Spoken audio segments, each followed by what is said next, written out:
Bonjour à toutes, bonjour à tous, bienvenue sur cette vidéo dans laquelle on va parler de la quittance locative. La quittance locative en matière d'habitation principale, elle est régie par l'article numéro 21 de la loi du 6 juillet 89. Vous le savez, c'est la loi qui encadre les règles autour de l'habitation principale, qu'il s'agisse de l'habitation nue, de l'habitation meublée ou encore de la colocation. Dans un premier temps, on va voir le cadre. Quel est le cadre de la quittance? Qu'est-ce que prévoit la loi?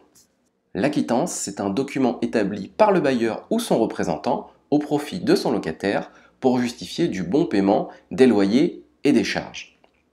Ce document doit être établi à la demande du locataire et dès que celui-ci en fait la demande. Ça veut dire que, en pratique, si vous faites travailler une agence, chaque mois, en contrepartie du paiement du loyer, l'agence enverra directement au locataire la quittance.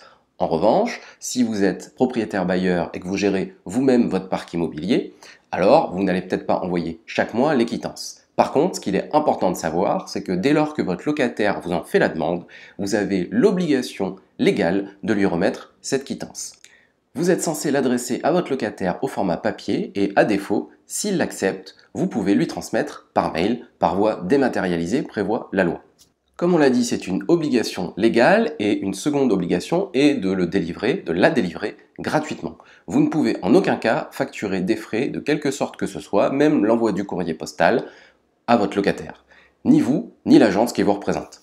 Alors cette quittance, qu'est-ce qu'elle va contenir? Eh bien, elle va contenir l'identité des deux parties. D'abord, celle du propriétaire ou de la société propriétaire. Ensuite, celle du locataire à qui elle est adressée. Vous mettrez ensuite l'adresse du logement concerné par la location et enfin le détail des sommes sur lesquelles elle porte, puisque une quittance peut s'établir par mois, par trimestre, voire même pour une année complète. Elle doit détailler précisément les sommes qui ont été versées et elle doit séparer d'un côté les loyers et de l'autre les charges. La quittance devra également mentionner la date à laquelle elle a été établie et comporter la signature du bailleur bien sûr pour justifier que c'est bien lui qui l'a établie. On va séparer maintenant deux hypothèses en fonction de si vous êtes bailleur ou si vous êtes locataire. Si vous êtes bailleur, eh bien, l'hypothèse la plus courante, et je l'espère pour vous, c'est que votre locataire est bien à jour de ses loyers, il vous fait la demande de ça ou de ses quittances, eh bien, vous lui envoyez une quittance. Le plus simple, c'est de l'établir au mois le mois en indiquant les sommes que vous avez reçues et lui donnant quittance de son paiement. C'est ce que ça signifie. Vous ferez donc apparaître d'un côté les loyers, de l'autre les charges, avec le total payé au mois le mois, et vous pouvez établir un document par mois, comme un seul document, une seule quittance sur laquelle va figurer les 3 mois de paiement des loyers, si votre locataire vous demande des quittances pour les 3 derniers mois par exemple. Si malheureusement votre locataire n'a pas payé ses loyers, eh bien tout simplement vous êtes en droit de refuser la quittance, c'est logique, puisque vous ne pouvez pas justifier de son paiement dans la mesure où il n'a pas payé ni ses loyers ni ses charges. Si toutefois il a fait un paiement partiel, vous êtes obligé de lui transmettre un justificatif de ce paiement. On n'appellera pas ça à ce moment-là une quittance, la loi parle de reçu.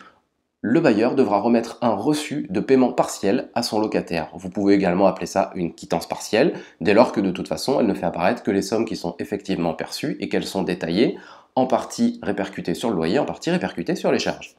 Si on se place du côté du locataire, il va y avoir plusieurs hypothèses. La plus courante, et on l'espère, c'est que sur la première demande, le bailleur va transmettre toutes les quittances demandées directement au locataire et donc aucun souci ne se pose. En revanche, si le bailleur fait de la résistance, il va y avoir deux hypothèses. Ou bien il refuse, on ne sait pour quelle raison, puisque si le loyer est payé, il n'a pas de raison de s'y opposer, mais peut-être que pour une difficulté matérielle, parce que peut-être c'est quelqu'un d'âgé ou autre, il n'est pas en état ou il indique qu'il n'est pas en état de vous établir de quittance, ou bien vous avez des personnes qui peut-être vont garder le silence et ne pas répondre à la demande du locataire. À ce moment-là, quels sont les droits du locataire? Eh bien, comme il s'agit d'une obligation légale, je le rappelle, mentionnée dans l'article 21 de la loi du 6 juillet 1989, alors le locataire est en droit de mettre en demeure son propriétaire. Alors, une mise en demeure, le plus courant, c'est de la faire par courrier recommandé, bien sûr. Vous le mettez en demeure de vous remettre les quittances pour les périodes concernées que vous indiquez dans votre courrier, et vous fixez un délai limite dans lequel il doit satisfaire cette mise en demeure. Le délai le plus courant, c'est 8 jours, puisque c'est à la fois un délai suffisamment court pour le locataire et suffisamment long pour permettre au bailleur d'accomplir son obligation qui est l'envoi de la quittance. Les 8 jours commenceront à courir bien sûr à réception du courrier. Si malheureusement il ne donne pas suite au courrier recommandé ou bien qui ne va pas le chercher, vous avez alors la possibilité de vous tourner vers un cabinet d'avocats et la solution la plus pratique, a priori, c'est de déposer ce qui s'appelle une requête en injonction de faire. À ce moment-là, le tribunal, le juge concerné sera le juge des contentieux de la protection qui rendra ce qu'on appelle une ordonnance d'injonction de faire pour obliger le bailleur à remettre la quittance. Au sein de l'ordonnance, le magistrat va pouvoir prévoir et fixer le montant de ce qu'on appelle une astreinte. Une astreinte, c'est une somme d'argent qui sera fixée par jour, par semaine ou par mois de retard. Plus couramment, ce sera par jour de retard. Le montant sera fixé par le magistrat et c'est un moyen pour inciter, un moyen de pression pour inciter la personne condamnée à remettre le document concerné et donc en l'occurrence le bailleur à remettre les quittances de loyer pour lesquelles il est en retard.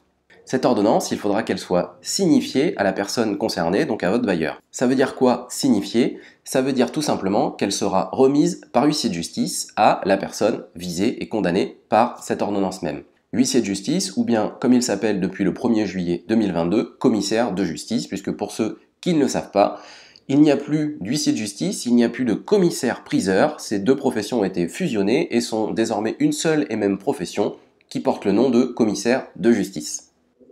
À défaut d'ordonnance d'injonction de faire, certains avocats préféreront peut-être aller directement sur une procédure traditionnelle, une procédure au fond, et donc assigner le bailleur et demander directement devant le magistrat une astreinte par ce biais-là.